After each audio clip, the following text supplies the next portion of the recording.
आज के Sunday special vlog की शुरुआत हो रही है सुहाने मौसम के साथ और मेरे राजमा के साथ। वैसे तो भानु फ्राइडे को बोल रहे थे कि संडे को कचला घाट चलेंगे, पर सैटरडे को उन्होंने कुछ कहा ही नहीं, तो मुझे लगा कि शायद वो सीरियस नहीं है। पर अभी 8 बजे उन्होंने कहा कि सब तैयार हो जाओ, 9 बजे हम कचला घाट के लिए निकल रहे हैं। तो बस ये राजमा समझिए, अब ये उसी के लिए पैक हो रहा है। तो मैंने फिर ये राजमा, ये जो मैं लाई थी ना बॉक्स, आपको याद हो तो ये मैंने ऑनलाइन मंगाया था और अभी तक इसका शुभारंभ नहीं हुआ था। तो फाइनली आज इसका शुभारंभ हो रहा है और तीनों बॉक्स से मैंने राजमा रख दिया है, क्योंकि पता है हम 3 ही लोग जा रहे हैं। थोड़ा सा चावल रख लिया है, हरी मिर्ची रख लिया है, अचार रख लिया है।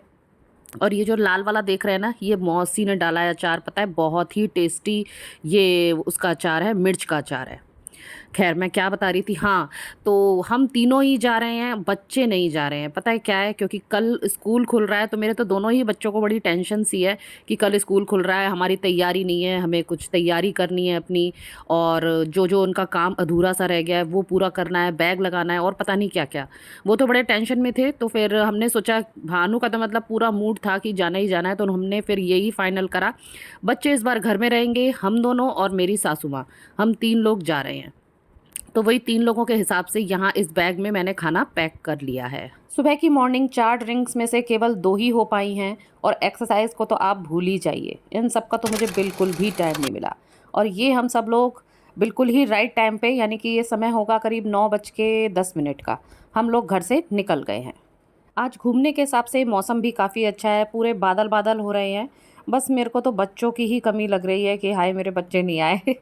वैसे तो खैर कचला घाट उन्होंने भी घूमा हुआ है, वो पहले नहाए हुए हैं, वहाँ पे गए हुए हैं। लेकिन जब बच्चे साथ में होते हैं ना, तब घूमने का मज़ा कुछ भी कह लो डबल तो हो ही जाता है। चलो कोई बात नहीं, अब इस बार हम तीनों ही सही। इनका बहुत मन था जाने का कि इस बार गंगा स्नान करना है वहाँ जाके। इस बार मेरठ भी हमारा जाना नहीं हुआ, मतलब मेरा तो हुआ लेकिन इनका नहीं हुआ। इनको भी जाना था मेरठ, इसी बहाने वहाँ हरिद्वार जा कर के आगे जाके तो नहाते। तो बस समझिए यही वही तमन्ना इन गर्मियों की छुट्टियों वाली जो अधूरी रह गई थी इनकी, कि गंगा स्नान करना है। आज कचला घाट जा कर के वहाँ गंगा स्नान करके वो पूरी हो गई। आगरा से कचला घाट करीब 176 किलोमीटर दूर है, यानी कि 3 घंटे का सफ़र। कचला भारत के उत्तर प्रदेश राज्य के बदायूं जिले में गंगा नदी के किनारे स्थित एक बहुत बढ़िया नगर है। यहाँ आप कार, बस, ट्रेन किसी भी माध्यम से यहाँ आ सकते हैं। कचला का अपना रेलवे स्टेशन भी है। नहीं तो पास का बड़ा स्टेशन बदायूं और कासगंज भी है, जो कि कचला से मात्र 30 किलोमीटर की दूरी पर है। आप वहाँ से भी आ सकते हैं, फिर वहाँ से बस या टैक्सी से कचला घाट तक आ सकते हैं। रास्ते की बात करूँ तो रास्ता वैसे तो ठीक था, लेकिन बस सिंगल रोड थी, जिसमें क्या होता है ना, दोनों तरफ से ट्रैफिक आता है, तो वो ऑब्वियसली मतलब पहुंचने में काफ़ी देर लगती है। बाकी रोड तो ठीक था, और बीच बीच में नहरें भी बहुत सारी देखने को मिली, आसपास हरियाली भी काफ़ी थी। और मौसम की बात करूँ तो भाई वहाँ तक पहुँचते पहुँचते मौसम एकदम रंगीन ही हो गया था, कभी तेज़ बारिश तो कभी धीमी बारिश। बहुत अच्छा मौसम था और नहरें भी भरपूर थी। आगरा से कचला जाने वाले मार्ग में कासगंज जिले में सोरो नामक एक धार्मिक और पवित्र नगर भी आता है। हालांकि हम वहाँ थोड़ी देर ही रुके थे, पर गंगा नदी के समीप स्थित यह तीर्थ स्थल भी बहुत प्रसिद्ध है। पुराणों में इसे तीर्थराज कहा गया है, जो शूकर क्षेत्र के रूप में विख्यात है। यह कासगंज से 15 किलोमीटर दूर है। यहाँ अस्थि विसर्जन का विशेष महत्व है। यहाँ स्थित कुंड में विसर्जित की गई अस्थियां 3 दिन के अंत में रेणु रूप धारण कर लेती हैं, अर्थात जल में विलीन हो जाती हैं। विश्व में कोई ऐसा स्थल नहीं है जहां अस्थियां गलती हों। आधुनिक वैज्ञानिक प्रयासों के बावजूद इस जल की विशेषता का रहस्य नहीं पता लगा पा रहे हैं। ऐसा क्यों होता है, इसके पीछे इसका एक धार्मिक कारण है। पुराने समय की बात है, हिरण्याक्ष दैत्य बड़ा ही बलवान था। उसने धरती को पानी में डुबो दिया था और अनेक लोगों को जीत लिया था। तब देवता छिप गए और भगवान विष्णु से आराधना करने लगे। तब भगवान ने वाराह का रूप धारण कर ब्रह्मा जी की नासिका से प्रकट हुए। भगवान वाराह ने पाताल में जाकर दैत्य से युद्ध कर उसका वध किया और पृथ्वी का भार धारण किया। भगवान अपने अवतार का उद्देश्य पूरा करने के बाद निज देह का परित्याग इसी सौरो क्षेत्र में किया। तभी से इस कुंड में मृत्यु के पश्चात अस्थियों का विसर्जन किया जाता है। इसे मोक्ष प्रदान करने वाला तीर्थ भी माना जाता है। यहाँ विष्णु जी के अवतार भगवान वाराह का मंदिर भी है। इसके अलावा सैकड़ों और भी मंदिर हैं। यहाँ तीर्थ पुरोहित जगत विख्यात हैं। इनके पास प्रत्येक परिवार के पूर्वजों का इतिहास है। यह स्थान महाकवि गोस्वामी तुलसीदास जी की जन्मभूमि भी रहा है। वैसे तो मैं जब घर में रहती हूँ 12 बजे तक कुछ नहीं खाती हूँ, इंटरमिटेंट फास्टिंग चलती है, लेकिन ये है 11:30 बजे का टाइम और आपको तो पता ही है जब कहीं भी घर से निकलती हूँ और गाड़ी में हूँ ना तो मुझे तो भूख लगती ही है। तो यहाँ सौरों में हमने पकौड़े लिए और मैंने ली थोड़ी सी भेलपूरी। अब सौरों से कछला घाट तक का सफ़र ऐसे ही खाते पीते खूब सारी बातें करते हुए गुजरा। इस बार जब से ये गर्मियों की छुट्टियां हुई हैं तब से मुझे लग रहा है कि मैं मतलब अपने फिटनेस को लेकर के सीरियसली काम कर ही नहीं पा रही हूँ। जैसे ही बीच में एक दिन करती हूँ 2 दिन करती हूँ फिर कुछ हो जाता है और मैं घर से बाहर निकली नहीं कि मैंने खाना खाना शुरू करा नहीं। बाहर जाके तो वैसे भी कंट्रोल नहीं होता है, पर बस भगवान की ये कृपा है कि वज़न थोड़ा सा नियंत्रित ही चल रहा है। इतना मतलब फैली हुई नहीं हूँ, ओवरवेट नहीं हुई हूँ। अभी 57 मतलब मैं सोच के चल रही थी कि 57 रहे, तो बस अभी रिसेंटली देखा था तो 58 हो गया था। अब सोच रही हूँ घर आकर के 56 का टारगेट बनाऊंगी कि 56 पर मेरी सुई आए। चलिए, अब यहाँ से सोरो से कटरा तक की दूरी करीब रह जाती है 14 किलोमीटर की, यानी कम से कम 20 मिनट का इसमें समय लगता है। रास्ते में इस तरह से लोग भर भर के गाड़ियों में है ना, सब लोग कछला घाट ही जा रहे हैं। अब ये नहीं पता कि इन्होंने कौन सा त्यौहार मनाया है, यह बिल्कुल रंग में रंगे पुते हैं और सब लोग वहीं जा रहे हैं। अभी 2-3 गाड़ियाँ और निकली थी, उनमें खूब सारी लेडीज़ भी भरी हुई थी और बच्चे भी थे उसमें सारी उम्र के, तो सभी लोग वहीं जा रहे हैं गंगा स्नान के लिए।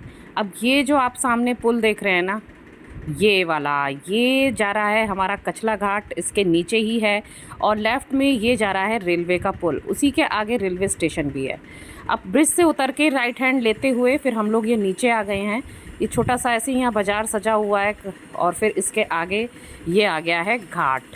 समझिए जब यहाँ खूब पानी भर जाता होगा बरसात के सीज़न में या वैसे, तब यहाँ तक पानी आता होगा। फ़िलहाल अभी गंगा जी थोड़ी आगे हैं तो उतना रास्ता हम लोग ये तय करके यहाँ जा रहे हैं। इसमें है कि ज़्यादा आपको चलना भी नहीं पड़ेगा, एकदम घाट पर ही गाड़ी उतरती है। बाकी ये है कि जब कभी यहाँ मेला वेला लग रहा हो तब भले ही है कि गाड़ियों को रोक दिया जाए, लेकिन अभी तो फ़िलहाल इतना ऐसा भीड़ भाड़ यहाँ कुछ नहीं है। नॉर्मल भीड़ है, इतनी तो आपको मिलेगी ही मिलेगी। तो बस यहाँ तक हमारी गाड़ी आ गई है आराम से और फिर हम लोग आ गए हैं यहाँ घाट पे। कछला का ये गंगा घाट हिंदुओं का पवित्र धार्मिक स्थल है। यहाँ बड़े दूर दूर से लोग गंगा नदी में स्नान करने के लिए आते हैं। यहाँ शाम को गंगा आरती भी होती है। गंगा दशहरे पर यहाँ स्नान का विशेष ही महत्व है। तब यहाँ लगभग 1 लाख लोग इकट्ठे हो जाते हैं। मुख्यतः यहाँ बरेली, कासगंज, मथुरा, आगरा, एटा, हाथरस आदि समेत राजस्थान के श्रद्धालु आकर यहाँ स्नान करते हैं। वैसे पूर्णिमा के दिन भी यहाँ काफ़ी भीड़ देखने को मिलती है। अब तो यहाँ बोट राइडिंग भी की जाती है, जिसका किराया 100 से 200 रुपए वो चार्ज करते हैं।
गंगा स्नान करके कभी भी जी नहीं भरता है। बिल्कुल मन नहीं था गंगा जी से बाहर आने का, लेकिन क्या कर सकते हैं।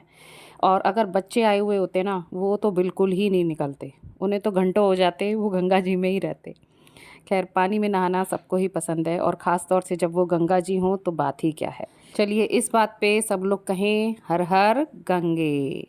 अब आप लोग सोच रहे होंगे वो जो मैं घर से राजमा चावल लाई हूँ वो हम कब खाएंगे। लौटते समय आप देख रहे हैं क्या हाल हो रहा है।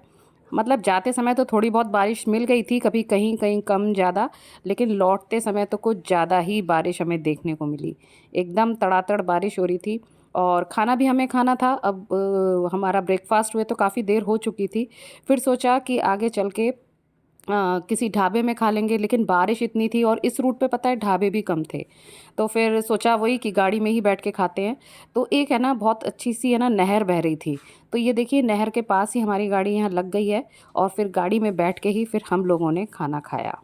बिल्कुल नहीं पता था कि ये राजमा चावल मैं लंच में इस तरह से यहाँ बैठ के खाऊंगी, जब कल इसको बनाने के लिए मैंने भिगोए थे और अब यहाँ पर खा रही हूँ ना, इतना अच्छा लग रहा है क्या बताऊँ। सच में मेरी एक बड़ी अच्छी सी पिकनिक हो गई।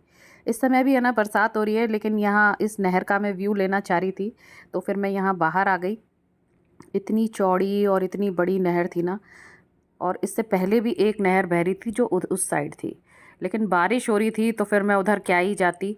और सामने भी इधर है ना एक छोटा पुल था, वो भी अच्छा लग रहा था, वहाँ पर भी जा कर के मतलब व्यू ले सकते थे, लेकिन बारिश की वजह से मैं इस साइड ही रही और यहीं से सब कुछ कवर किया और इस तौलिए से मैंने अपने आप को कवर किया हुआ है। जाते समय हम लोग ये फिरोज़ाबाद एटा वाला रूट लिया था हमने, लेकिन अब लौटते समय अब हम ये हाथरस वाला रूट लेते हुए आ रहे हैं। तो ये नहर है ना, ये काफ़ी दूर तक हमें साथ में मतलब हमारे चलती रही, एक साइड रोड दूसरी साइड नहर, काफ़ी अच्छा व्यू था। और ये रूट इसलिए भी अपनाया क्योंकि ये रोड थी तो वैसे भी सिंगल, लेकिन काफ़ी उससे चौड़ी थी, तो पहुंचने में ऐसी ज़्यादा देर नहीं लगी। ये समझिए कि हम 9 बजे घर से चले हैं तो 12 बजे तक हम कचला घाट पहुंच गए थे और वहां से कचला घाट से हम निकले थे करीब 2:30 बजे के आसपास। फिर 6 बजे तक हम घर पहुंच गए थे। इस बीच खाना वाना भी खाया, थोड़ा बहुत टाइम उसमें भी लगा, लेकिन ये मान के चलिए आगरा से कचला घाट कम से कम 3 घंटे की दूरी का तो है ही। जितना चिल्ड पानी आपको हरिद्वार में मिलता है, हर की पौड़ी पे मिलता है नहाने में, मतलब डर सा लगता है, पहला कदम रखने में बहुत डर लगता है। लेकिन ये है कि यहाँ जो है ना कचला घाट में पानी एकदम नॉर्मल था, आराम से नहा लो, इतनी ठंड भी नहीं लगेगी आपको। और बारिश ने तो भाई इस मतलब मेरे सफ़र को तो बहुत ही सुहाना कर दिया है। बिल्कुल मेरे को जयपुर वाले उसकी टूर की याद आ गई, जब हम लोग नाहरगढ़ गए थे तब भी ऐसी ही झिमझिम झिमझिम बरसात पूरे रास्ते हो रही थी। और इस बीच है ना बहुत सारे बाग थे आम वगैरह के, और है ना बहुत मतलब सड़क के किनारे लोग बेच रहे थे, तो इस बीच मैंने आम भी लिए थे। फ़ोन तो खैर कार में ही था, लेकिन आम की और बाकी सब्जियों वगैरह की है ना बहुत बड़े है ना मंडी सी सजी हुई थी। तब मैंने इनसे जिद करके मैंने कहा कार जल्दी से रोक लो, यहाँ के आम ज़रूर लेके जाएंगे, अभी घर पहुँच के आपको मैं दिखाऊंगी। और ऐसे ही रास्ते में है ना जामुन भी बहुत मिल रहे थे, उसके लिए भी मैंने जिद मचाई, मैंने कि जल्दी रोको, मेरे को जामुन भी खाने हैं। और जामुन इतने टेस्टी थे ना, मैं क्या बताऊँ, मैंने ये 100 रुपए के आधी किलो लिए थे, लेकिन भाई पूरे वसूल थे। गुठली उनकी थोड़ी छोटी थी और गूदा बहुत था और बहुत बड़े साइज़ के थे। उस दिन याद है आगरा में भी मैंने खाए थे जिस दिन मैं गई थी मार्केट, लेकिन उतनी वो वाली बात नहीं थी उसमें, लेकिन ये तो भाई ज़बरदस्त थे। और लीजिए आपसे बात करते करते आगरा भी आ गया है और हम पहुंच गए हैं अपने घर। ये देखिए ये आम थे, ये मैं लेकर आई थी, 50 रुपए के 2 किलो आम दिए थे उसने मुझे। वहाँ पर रेट भी बहुत बढ़िया सस्ता एकदम। ये तो यहाँ आगरा में कहाँ मिल रहे हैं 50 रुपए के, आप 2 किलो कहाँ से लोगे। तो मैंने तो खैर ले लिए थे थोड़े बहुत, इतने ही लिए, मन तो कर रहा था कि ऐसे पूरी पेटी ही ले लो, लेकिन वही है अब कितना ही आम खाएंगे। और किचन की बागडोर बच्चों ने संभाल ली है। और आपको बताऊं, शाम को यानी कि 7:30 बजे ये खबर आई कि स्कूल की छुट्टियां बढ़ गई हैं। बस इतना अफसोस हुआ ना बच्चों को भी और मुझको, उनकी छुट्टियां बढ़ जाएंगी। अगर ये बात पहले से ही पता होती ना तो बच्चे भी मेरे साथ चलते, आज स्कूल की टेंशन की वजह से ही वो नहीं गए हैं। तो बस ये रात का टाइम है, सब कुछ काम निपट चुका है, क्रांति शाम को नहीं आई है इसीलिए बर्तन का ढेर है और ये रही मैं बिखरी हुई सी। चलिए फिर मिलती हूँ आपसे, tata bye bye and thanks for watching.